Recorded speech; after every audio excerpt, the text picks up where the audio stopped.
Oke, saya jawab Fiti ya buat Kak Safitri. Ya, jadi biasanya kayak jerawat kecil-kecil tapi tubuhnya banyak. Ya, jadi jerawatnya itu kalau misalkan jerawat kayak di muka itu kan bersenggangan ya antara benjolan satu dengan benjolan lainnya. Nah, itu bukan. Kalau persis mirip seperti jerawat, jadi kayak ada nanahnya ya di bagian benjolannya, kayak ada lesinya, itu bukan kutil, tapi itu sipilis biasanya. Cuma ada yang seperti jerawat kayak biang keringat, cuma dia lebih muncul ya, seujung jarum, besarnya kecil-kecil, tapi banyak merapat dan dia melingkar di kepala kemaluan. Nah, itu adalah ciri-ciri keluhan kondiloma acuminata atau kutil kelamin pada pria. Nah, itu yang bentuknya kecil-kecil. Kalau pada wanita biasanya sama seperti pada pria, merapat juga kecil-kecil, cuman dia lebih bulat bentuknya kalau pada wanita, ya. Sedangkan kemudian ada juga yang bentuknya seperti kutil pada umumnya, sebesar biji kacang pendek misalnya. Nah, ini biasanya benjolannya nggak rapat, tapi ada jarak antara benjolan satu dengan benjolan lainnya. Nah, biasanya strukturnya masih lebih lunak, ya. Adapun besarnya paling sebesar biji kacang pendek. Nah, ada yang namanya jenis ketiga atau merupakan fase lanjutan, ya, fase lanjutan dari jenis yang kedua tadi, ya. Tadinya mungkin sebesar biji kacang pendek, tapi lama dibiarkan hingga membesar, hingga strukturnya mengeras. Jadi seperti retak-retak, seperti kembang kol atau brokoli. Nah, itu adalah jenis ketiga, ya.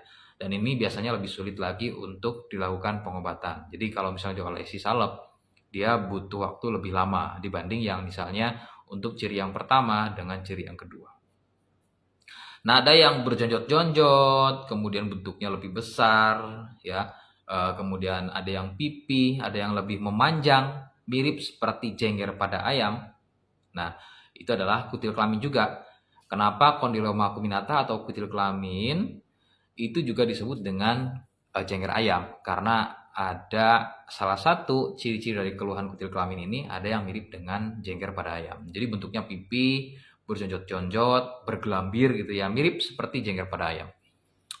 Nah, itulah jenis-jenis dari kutil kelamin. Nah, ini bisa terjadi pada pria dan juga bisa terjadi pada wanita. Nah, bahayanya adalah ketika pada wanita, jika mengalami keluhan kutil kelamin, kemudian lama sekali ya nggak disembuhkan, bertahun-tahun misalnya nggak disembuhkan, hati-hati. Tentunya kutil kelamin ini adalah awal atau penyebab dari keluhan kanker serviks. Bisa jadi kalau misalnya kutil kelamin ini sudah menahun, bisa jadi si serviksnya sudah terpapar oleh kutil kelamin dan sudah ada gejala kanker. Nah, cara mengetahuinya bagaimana? Minimal bisa tes IVA kalau sudah mengalami keluhan keputihan, apalagi terjadi pendarahan. Nah, itu adalah ciri-ciri yang misalnya serviksnya udah kena, ya. Apalagi kalau misalnya memang kutil kelaminnya ada, kemudian terjadi pendarahan, itu udah jelas ya, biasanya sudah mengalami gejala keluhan kanker serviks. Nah, di Indonesia termasuknya udah cukup banyak wanita, bahkan mama-mama muda yang mengalami keluhan kanker serviks. Jadi harus hati-hati. Kalau misalnya sudah disadari mengalami keluhan kutil kelamin, maka segera dilakukan pengobatan ya, silakan. Ataupun nggak harus yang sampai yang namanya si kutil kelamin ini tumbuh. Contoh misalnya si suami atau pasangan kita, ini suami nih atau cowok nih, ternyata mengalami keluhan kutil di kelaminnya, maka kemudian ketika sudah berhubungan dengan si wanita itu sudah terpapar oleh virus HPV-nya, meskipun kutil kelaminnya belum tumbuh, ya. Jadi segera pengobatan. Meskipun kutil kelaminnya belum tumbuh, tapi sudah beresiko, sudah pernah misalnya berhubungan seksual dengan cowok atau suami yang mengalami keluhan kutil kelamin, maka segera silakan penanganan untuk si virus HPV-nya. Bisa tes darah dulu ya untuk cek virus HPV-nya ada atau tidak. Kalau misalkan memang ada, silakan segera Gardasil 9 ya. Gardasil 9 sampai 3 kali, kurang lebih mungkin sekitar 7 jutaan harganya. Kalau misalnya biaya ada, silakan lanjut medis ya. Kalaupun misalnya belum, misalnya ingin ada opsi lainnya mengenai biaya, silakan boleh dengan produk dari saya ya. Jadi keempat botol produk ini untuk mematikan si virus HPV-nya ya.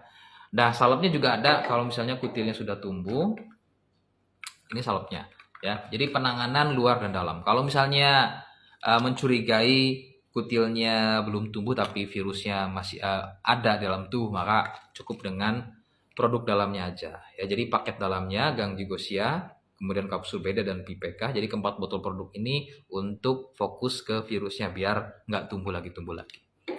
Oke ya. Cara pesannya bagaimana? Silakan bisa komentar di video ini. Cara pesannya bagaimana? Silakan boleh.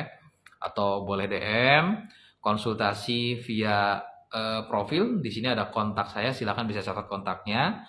Atau silakan boleh follow akun TikTok utama saya, Admin Denatur Indonesia. Sekali lagi, nama TikTok saya Admin Denatur Indonesia untuk bisa live. Ya, kalau misalnya mau tanya-tanya live, boleh silakan. Ya, terima kasih. Assalamualaikum warahmatullahi wabarakatuh.